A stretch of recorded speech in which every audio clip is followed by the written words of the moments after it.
अष्टदलोपरिवेष्टितलिङ्गं सर्वसमुद्भवकारणलिङ्गम्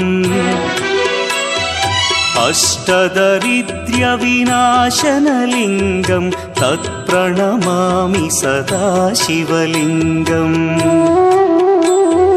सुरगुरुसुरवरपूजितलिङ्गं सुरवनपुष्पसदार्चितलिङ्गम्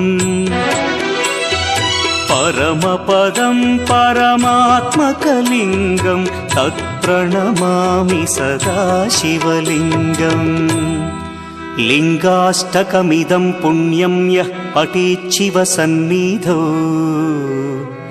शिवलोकमवाप्नोति शिवेन सह मोदते।